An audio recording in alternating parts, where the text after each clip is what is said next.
홍시의 사열 라디오. 지금 시작합니다. 안녕하세요. 얼마 전에 파혼을 하게 되었습니다. 3년을 연애했는데 이렇게 허무하게 헤어지게 될 줄은 생각도 못했습니다.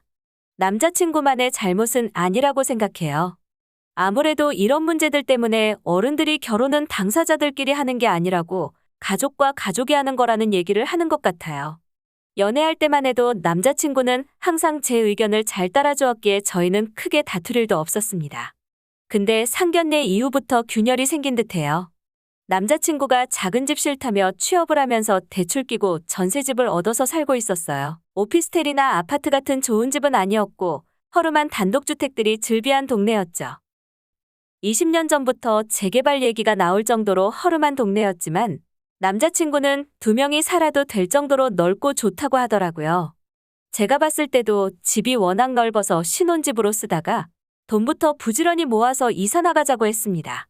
아시는 분들은 아시겠지만 투룸부터는 용다리 사러는 힘들고 이삿짐 업체 부르면 그것도 돈 100만 원 깨지는 건 우습잖아요. 이때까지만 해도 남자친구는 제 의견을 잘 따라주었습니다. 가전은 남자친구가 혼자 살다 보니 오래된 것도 있고 1인 가구용으로 특화되어 있어서 둘이 쓰기에는 무리가 있었습니다. 그래서 비싼 고급 가전은 아니어도 2사람이 쓸 수 있는 걸로 제가 준비하겠다고 했어요. 며칠 동안 틈나는 대로 인터넷에서 사용 후기 찾아보고 하면서 중소기업 제품 중에 가성비 좋은 걸로 리스트를 만들고 있었는데 예비시모에게서 카톡이 왔습니다. 백지에다가 손으로 가전제품 리스트를 쭉 적어서 그걸 사진을 찍어서 보내셨더라고요. 뭔가 싶어서 바로 전화를 드렸죠. 뭘 보내신 거냐고요. 그랬더니 신혼부부가 기본적으로 이 정도는 있어야 한다면서요. 남편이 지불해서 제가 혼수를 해간다고 들으셨다면서 자기가 추렸으니 살 때 참고하라고 하더라고요. 근데 느낌은 참고할 리스트가 아니라 꼭 사야 할 리스트처럼 느껴지더라고요. 집에 와서 리스트를 다시 천천히 훑어봤습니다. 비스포크, 오브제 등등 대기업들의 고가 라인으로만 골라서 적어 놓으셨더라고요. 둘이 사는 집에 870리터짜리 냉장고가 왜 필요한지는 모르겠는데 그래도 냉장고는 냉장고니까 그러려니 했습니다. 근데 세탁기와 건조기 세트, 스타일러, 김치냉장고 등등 정말이지 어처구니가 없었어요. 그중 최고는 오븐과 에스프레소 머신이었죠. 제가 인사드릴 겸 예비시댁에 몇 번 갔었는데 그 집에도 없는 오븐이랑 에스프레소 머신은 왜 적어둔 건지 모르겠더라고요. 아니 유럽에서 생활하시다가 한국으로 이민 오신 거면 제가 납득이라도 가죠. 심지어 남자친구는 커피도 못 마십니다. 김치도 안 먹고요. 제가 알기로 제빵에 취미도 없습니다. 마지막으로 가장 강한 인상을 심어준 건 현금 500이었습니다. 그렇게 늦은 시간은 아니었기에 남자친구에게 바로 전화를 걸었습니다. 예비시모에게서 혼수 리스트를 받았는데 뭔가 잘못된 것 같다고요. 그거 자기 엄마가 직접 조사한 거라며 거기서 크게 안 벗어날 거라고 하더라고요.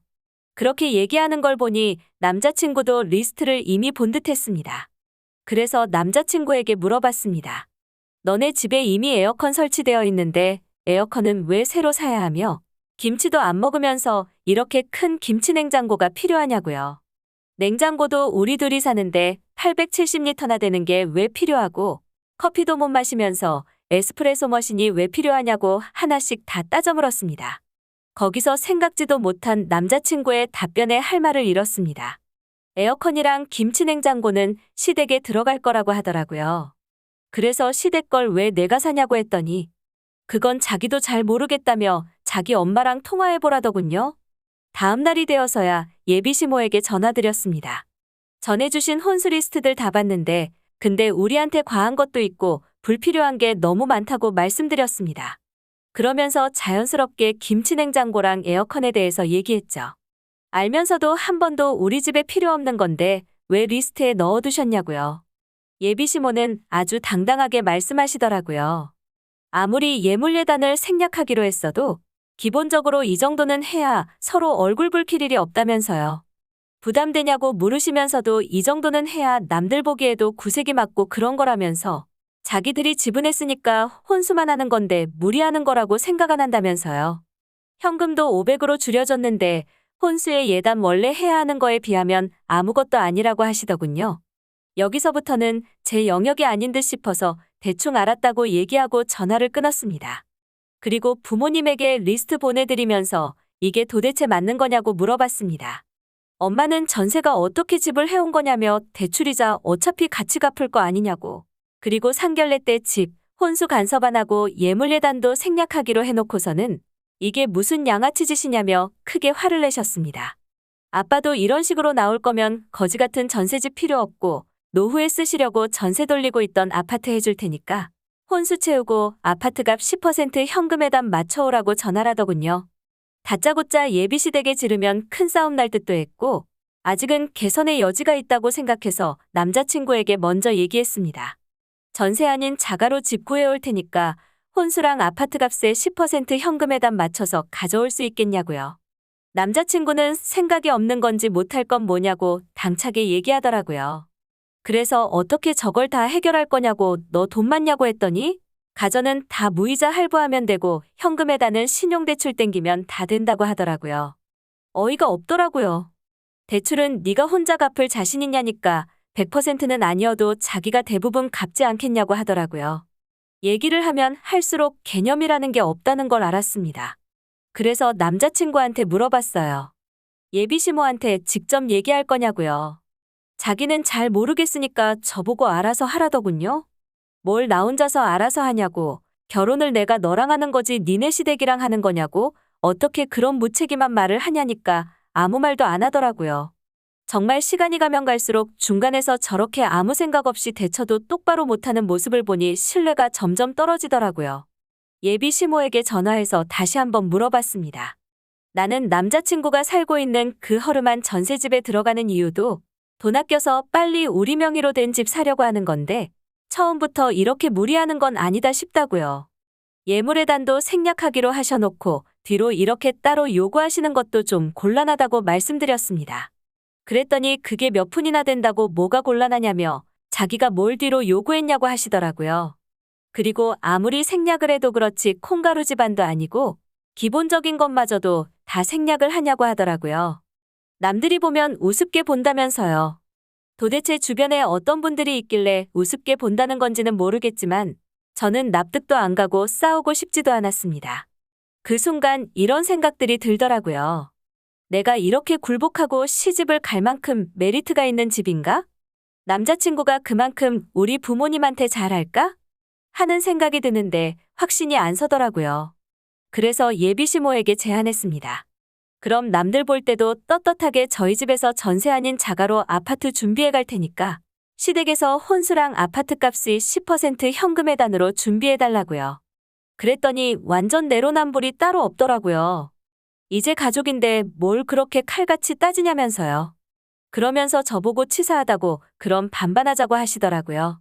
저는 이미 정이 떨어질 대로 다 떨어져서 파혼까지 생각하고 있었습니다. 그래서 그냥 거침없이 질렀어요.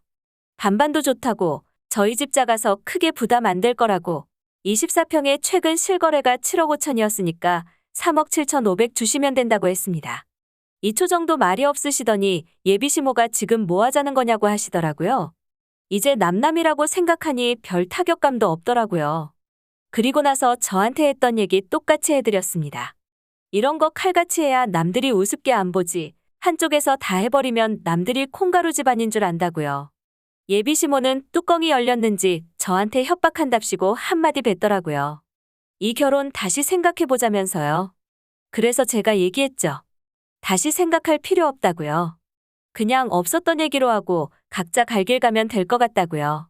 오히려 제가 세게 나가니까 당황한 것 같았어요. 나한테 한몫 뜯으려다가 실패하니까 열받냐고. 그러게 적당히 했어야지 왜 우리 결혼하는데 꼽살이 껴서 깽판 놓냐고 얘기했습니다.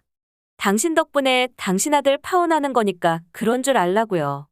그랬더니 뭐라고 소리를 막 지르는데 더 이상 할 말도 없고 해서 그냥 끊어버렸습니다.